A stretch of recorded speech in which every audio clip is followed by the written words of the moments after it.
오늘도 영상으로 예배드리시는 두바이 한인교회 성도들 삶 가운데에 하나님의 은혜와 평강이 가득하기를 간절히 소망합니다. 오늘 말씀의 제목은 일상에서 누리는 부활입니다. 최근에 해외에서 목회하시는 가까운 목사님의 아버지께서 갑작스럽게 소천하셨습니다. 건강하셨던 아버지가 돌아가신 것도 충격이고, 또 장남인 이 목사님께서 임종을 지켜드리지 못한 것이 죄송한 마음으로 다가왔겠죠. 한국에 가서 장례 예배를 잘 마치고 다시 사역지로 돌아오셨습니다. 근데 밤에 운전할 때마다 아버지 생각이 그렇게 많이 난다고 합니다. 그리고 최근에 저에게 이런 이야기를 했어요. 목사님, 아버지가 돌아가신 이후에 부활이 참 소망으로 다가옵니다. 아버지를 언젠가 뵐 수 있겠다라는 그 기대감으로 오늘 하루하루 살아갑니다 라고 말씀하셨어요. 그 이야기를 듣는데 제 마음이 먹먹해졌습니다. 그리고 설교를 준비하면서 이 목사님께서 하셨던 말씀이 생각이 나서 여러 번 눈물이 흘렀어요. 사랑하는 성도 여러분, 여러분에게 있어서 부활은 무엇입니까? 그리고 부활은 어떤 의미가 있습니까? 한번 제 스스로에게 물어봤습니다. 나에게 있어서 부활은 무엇인가?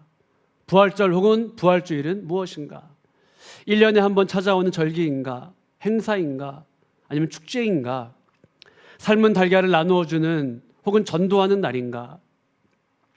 저에게 있어서 부활주일, 부활절은 무엇인가 고민을 해봤습니다. 아버지를 여인 목사님은 임종 이후에 그 눈물과 고통 중에 오늘 부활이 일상을 살아가게 하는 소망이다라는 사실을 깨닫게 되었다고 합니다. 그 전까지 부활은 타자의 일 혹은 지금 나와 상관없는 일 혹은 멀리 있는 일처럼 여겨졌겠죠. 그러나 인생의 고통이 휘말아치고 어둠이 찾아왔을 때에 부활이 오늘이라는 일상의 참 소망임을 새삼 깨닫게 되었다는 것입니다. 환난은 인내를, 인내는 연단을, 연단은 소망을 이룬 줄 알미로라. 바로 바울의 고백처럼 말이죠.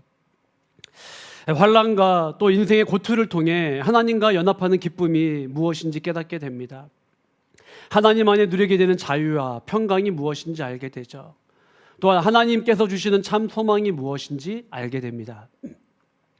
찬송가 487장, 혹시 찬송가가 있으신 분은 펼쳐보시면 좋겠습니다. 어두움 후에 빛이 오며 바람 분 후에 잔잔하고 소나기 후에 햇빛 나며 수고한 후에 쉼이 있네. 연약한 후에 강건하며 애통한 후에 기쁨이 있고 눈물 난 후에 웃음이 있고 씨 뿌린 후에 추수하네. 괴로움 후에 평안 있고 슬퍼한 후에 기쁨 있고 멀어진 후에 가까우며 고독함 후에 친구 있네. 고생한 후에 기쁨 있고 십자가 후에 영광이 있고 죽음 후에 영생하니 이러한 도가 진리로다. 만약 인생에 어둠이 없었더라면 밝음이 밝음인지 몰랐을 것입니다. 또한 눈물이 없었더라면 웃을 수 있음이 얼마나 큰 축복인지 깨닫지 못하게 되었겠죠. 십자가가 있기 때문에 영광이 있고 죽음이 있기 때문에 부활이 소망이 되는 것입니다. 오늘 본문에 보면은 부활하신 예수님께서 제자들을 찾아가십니다. 그리고 이렇게 말씀하시죠. 너희에게 평강이 있을지어다. 예수님의 십자가 처형 이후에 제자들은 두려움과 의심과 혼란 가운데 빠지게 됩니다. 또한 여인들이 부활하신 주님을 목격했음에도 불구하고 그 이야기를 믿지 않는 겁니다. 누가복음 24장 11절에 보면은 사도들은 그들의 말이 허탄한 듯이 들려 믿지 아니하나라고 되어 있어요. 즉 제자들은 말 그대로 두려움과 혼란, 특별히 의심 가운데 사로잡히게 됩니다. 여인들의 증언을 거짓말로 여기는 거죠. 그런데 주님께서, 그 부활하신 주님께서 제자들을 찾아가셔서 말씀하십니다. 너희에게 평강이 있을지어다. 제자들아, 나다. 내가 여기에 있다. 두려움과 혼란과 의심 가운데 빠진 제자들에게 바로 내가 여기에 있다. 샬롬이라고 주님은 말씀하십니다. 38절에 보면은 제자들은 여전히 의심하고 두려워합니다. 왜 그렇습니까? 누가복음 24장 16절에 보면 이런 표현이 있습니다. 그들의 눈이 가리워져서 옆에 오신 분이 주님이신 줄, 바로 내 앞에 서신 분이 주님이신 줄 알지 못한다라고 이야기하고 있어요. 엠마오로 간 두 제자가 있었습니다. 근데 예수님이 함께 하시죠. 동행하십니다. 그러나 그들은 함께 하시는 분이 바로 주님이신지 깨닫지 못했습니다.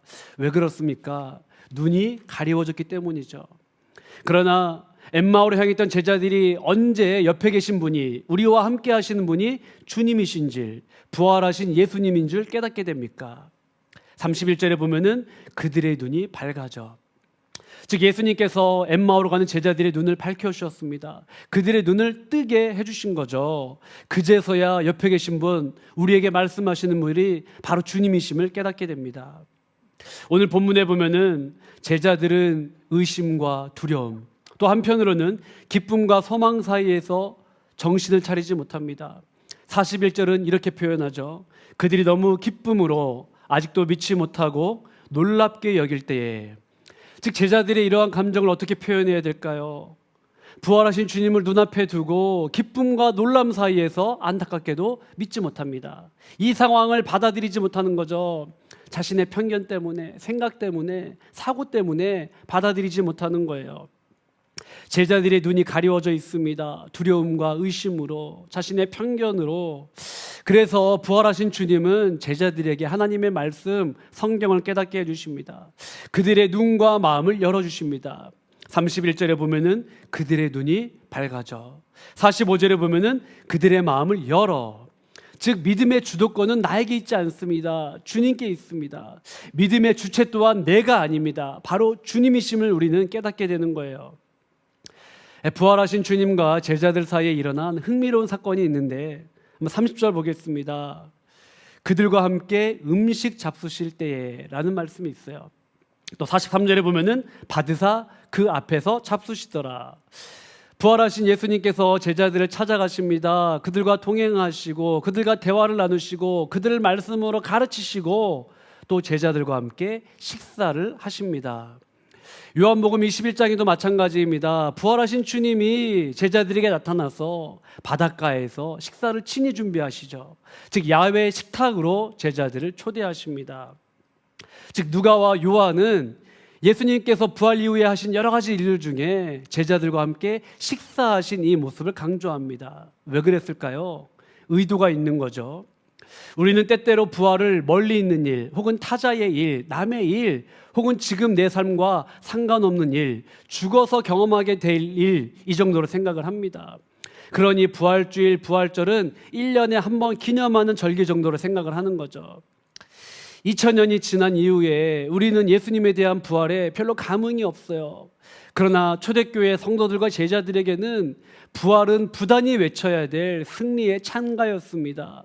오늘이라는 눈물, 오늘이라는 핍박과 고난 속에서도 부활은 하루를 살아가게 하는 소망이었어요. 부활은 초대교회 성도들과 제자들의 인생, 가치관, 신앙 모든 것을 바꾸는 터닝 포인트였습니다. 즉 예수님의 부활이 제자들의 인생을 송두리째 바꾸어 놓아요. 초대교회와 공동체의 모든 삶을 뒤바꿔 놓습니다. 많은 신학자들이 이구동성으로 하는 이야기가 있어요. 부활에 대한 주요한 증거는 기독교 교회의 존재 자체이다. 즉 두려워하던 제자들이 담대함으로 나간 것, 바로 이 제자들이 부활의 증거라는 거예요. 환난과 핍박과 어려움 가운데에도 생명력 있게 교회가 뻗어나간 것, 바로 이 증인의 삶을 살고 선교적으로 살았던 이 교회 공동체가 바로 부활의 증거라는 겁니다. 그런 면에서 부활은 죽어야만 경험하는 일이 아니에요. 혹은 타자의 일, 멀리 있는 일, 오늘 나의 삶과 상관없는 일이 아닙니다. 부활하신 예수님은 제자들을 식탁으로 초대하십니다. 그리고 그들과 함께 식사를 나누세요. 엄밀히 이야기하면은 부활이라는 기적을 일상 중의 일상인 식탁으로 가져오신 겁니다. 예수님은 공생애를 통하여서 여러 가지 말씀을 하셨어요. 또 여러 가지 기적을 보여주셨습니다. 그런데 이 모든 것에는 방향이 있고 목적이 있고 의도가 있습니다. 예수님은 하시는 일을 통하여서 하나님의 나라가 여기 임했음을 말씀하길 원하셨어요. 즉 하나님이 이 땅을 다스리신다, 하나님이 지금 이곳에 계신다, 하나님이 일하신다, 이것을 말씀하기 원하셨어요. 귀신을 내어 쫓을 때에도, 병든 자를 낫게 하실 때에도 하나님이 이곳에 계신다, 하나님이 다스리신다, 이것을 말씀하기 원하셨죠. 부활도 마찬가지입니다. 부활은 하나님의 나라가 여기 임했다, 하나님이 다스리신다, 하나님이 통치하신다를 의미하는 강력한 신호였습니다. 유진 피터슨의 일상 부활을 살다라는 책이 있습니다. 그는 이런 고백을 해요. 부활이라는 상상하기 어려운 초월적 사건이 가장 일상적이고 평범한 행위인 식사와 하나가 되었다라고 이야기하고 있어요. 예수님은 공생의 기간 중에는 일상과 또 평범함을 기적으로 의미 있는 사건으로 바꾸셨습니다. 또한 예수님은 부활이라는 기적을 식사 자리를 통하여서 일상으로, 사소함으로 또한 바꾸어 놓으셨죠. 우리는 먹는 존재입니다. 심지어 돌아가신 부모님의 영정사진 앞에서도 우리는 식사를 합니다. 우리는 한 끼만 먹어도 허기를 느낍니다. 또한 식탁과 음식 앞에서 우리의 연약함을 느끼게 되죠. 그리고 먹지 않고는 견딜 수 없는 한계를 가진 인간임을 깨닫게 됩니다. 전에는 자신의 식욕과 허기와 배고픔을 달래기 위하여서 먹었다 한다면은 이제는 부활의 삶을 사는 성도들은 어떻게 먹어야 되겠습니까? 무엇을 먹든지 마시든지 하나님의 나라와 영광을 위하여 먹고 마시는 것, 이것이 바로 부활의 삶이겠죠. 사도행전 2장 4장에 보면은 흥미로운 말씀이 나옵니다. 예수님의 십자가 죽음과 부활의 복음을 받아들인 이후에 성도들이 온전히 바뀌어지는 거예요. 그들의 신앙, 가치관, 인생, 물질관 모든 것이 바뀌게 됩니다. 사도들의 가르침을 받습니다. 그리고 교제하고 떡을 떼어 음식을 나눕니다. 같이 식사를 하는 거죠. 기도하고 물건을 나누고 연약한 사람들을 돕습니다. 부활을 누리고 부활을 산다는 것은 물론 영적 생활을 잘 해야 되는 것, 이것을 의미하기도 합니다. 그러나 성도들 간에 그리스도의 이름으로 교제하는 것, 식사를 나누는 것, 연약한 사람을 돕는 것, 이것 모두 또한 부활의 삶을 사는 일입니다. 부활의 삶을 산다는 것은 이런 작은 일상, 사소함, 작은 것에서부터 시작하는 겁니다. 최근 코로나19로 전 세계 경제가 흔들리는 것 같습니다. 대한민국과 한국교회도 어려움 가운데 있고 두바이와 또 두바이에서 살아가시는 성도님들의 삶도 어려울 수 있을 것입니다. 말 그대로 고투의 삶을 살아가시는 분들이 계실 거예요. 이번 부활절을 맞아서 식탁으로 제자를 초대하셨던 예수님을 묵상해 보면 좋겠습니다. 또한 예수님과 함께 식사를 나누셨던 그 모습을 다시 한번 그려보면 좋겠어요. 부활을 살고 부활을 나눈다는 것은 거창하고 기적을 꿈꾸는 삶만은 아닙니다. 예수님의 이름으로 가족들이 모여서 식사를 하는 것, 이것이 바로 부활을 사는 삶입니다. 사랑하는 성도들과 이웃들과 혹은 믿지 않는 사람들과 함께 식사를 하는 것, 식탁으로 초대하여 그 일상을 나누는 것, 이것 또한 부활을 나누는 삶이죠. 또 최근에 코로나로 인하여서 마스크가 없는 사람들, 마스크가 부족한 사람들에게 선물하거나 나누어 주는 것, 이것 또한 부활을 사는 삶입니다. 경제적으로 어려움 당한 성도들 혹은 이웃들이 있습니까? 그들을 위하여서 그리스도의 이름으로 사랑을 베푸는 것, 혹은 현관문 앞에 그들의 일상을 위하여서 작은 선물을 두고 가는 것, 혹은 목장과 셀 가운데 어려움 당한 성도들을 위하여서 손 붙잡아주고 울고 기도하는 것, 일상을 나누는 것, 이거 모두 부활의 삶을 사는 일입니다. 말씀을 정리하겠습니다.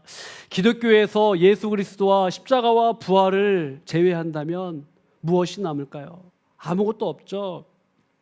예수 그리스도의 부활이 제자들과 성도들의 삶을 송두리째 바꾸어 놓았습니다. 그리고 예수님은 부활을 일상으로 가지고 오셨어요. 일상 중에 일상인 식탁으로 가지고 오셨습니다. 우리 또한 일상에서 부활을 누리고 부활을 살고 부활을 나누면 좋겠습니다. 여러분이 어딜 가시든지 이미 세상 사람들은 여러분이 성도임을 알아요. 제자임을 알아요. 교회임을 알아요. 그러니 일상에서 혹은 사소함에서 평범한 삶을 통하여서 여러분이 행하는 모든 것들, 그리스도를 위하여 행하는 모든 것들, 이 모든 것들이 바로 부활의 삶이요 주님을 위한 일입니다. 부활주의를 기점으로 주변에 좀 어려운 당한 사람들을 돌아보면 좋겠습니다. 또한 고투하는 우리 주변의 이웃들, 믿지 않는 사람들, 또한 한인들, 그들을 바라보면 좋겠어요. 두려움과 절망과 또 고투 가운데 살아가는 제자들을 식탁으로 초대하셨던 예수님, 또한 부활이라는 기적을 식탁으로 가져오셔서 그 자리에서 부활을 나누시고 선포하셨던 예수님, 그 예수님을 본받아 우리에도 일상에서 부활을 나누고 또 부활을 전하며 또 부활의 증인으로 살아가기를 간절히 소망합니다. 우리 다 같이 찬양하겠습니다. 오직 예수. 오직 예수, 오직 예수, 다른 이름은 없네. 주 이름만 우리에게 주셨네. 오직 예수, 다른 이름 없네. 오 영광과 존귀 권세와 찬양 받으실 분 오직 주 예수. 온 땅 위에 홀로, 온 땅 위에 홀로 높으신 이름 하늘이 높이 들리셨네. 온 땅 위에 홀로 높으신 이름 영광과 존귀와 찬양 드리세. 오직 예수, 오직 예수, 다른 이름은 없네. 주 이름만 우리에게 주셨네. 오직 예수, 다른 이름 없네. 오 영광과 존귀 권세와 찬양 받으실 분 오직 주 예수. 아멘. 우리 기도하겠습니다. 우리 기도할 때에 영적 고투 속에 오늘 그리스도의 부활이 참 소망이 되게 하여 주시옵소서. 그리스도의 이름으로 일상의 작은 사랑과 섬김과 나눔을 통해 부활을 살며 부활을 누리며 부활을 전하는 삶을 살게 하여 주옵소서. 또한 다음 세대를 위해 기도하겠습니다. 신앙과 성품과 실력이 그 모든 것이 하나님을 위한 것이 되게 하여 주시옵소서. 기도하겠습니다. 하나님 감사합니다. 하나님 영적 고투 부활이 예수님의 부활이 참 소망, 고난과 어둠 속에 하나님 정말 그리스도의 부활이 예수님의 부활이 참 소망이 됨을 고백합니다. 인생의 고난이 휘몰아치고 또 역경과 환난과 어려움 속에 하나님 환난과 핍박과 죽음 앞에서도 아버지 바로 그 주님의 부활이 우리에게 소망이 됩니다. 하나님 그리스도의 이름으로 작은 일상 속에서 하나님 우리의 섬김과 나눔을 통해 부활을 살며 부활을 누리며 부활을 전하는 그러한 삶을 살 수 있도록 아버지 도와주옵소서. 하나님 아버지 특별히 어려움 당한 가정들이 있습니까? 하나님 그들에게 예수님의 사랑으로 하나님 부활을 나누기를 원합니다. 부활의 소망을 전하기를 원합니다. 하나님 도와주옵소서. 하나님 특별히 다음 세대를 위하여 기도합니다. 신앙과 성품과 실력 하나님의 모든 것들이 하나님을 위하여 쓰임받게 인도하여 주옵시고 하나님의 나라와 영광을 위해 살아갈 수 있는 우리 자녀들에게 도와주옵소서. 우리 시간 신철원 담임 목사님 위해 기도하겠습니다. 교육관의 강건함을 허락하여 주옵시고 주신 비전과 사명을 감당케 하여 주옵소서. 섬기시는 분들 위하여 기도하겠습니다. 교역자, 사역위원장, 교사, 목자, 셀장을 위하여 기도해 주시면 좋겠습니다. 피택자들 훈련 잘 받게 하시고 두바이 한인교회가 어려움 가운데 더욱 기도하며 말씀으로 경고히 세워지게 하여 주옵소서. 코로나로 인하여 고통 중에 있는 백성들이 있습니까? 하나님 긍휼히 여겨 주옵시고 코로나로 또 어려움 당한 성도님들이 있습니까? 하나님 도와주옵소서. 대한민국과 한국교회 위하여 기도하겠습니다. 고3 수험생들 앞길을 열어 주옵시고 믿음으로 살게 하여 주옵소서. 간절한 마음으로 기도하겠습니다. 하나님 감사합니다. 신철원 담임 목사님 위해 기도합니다.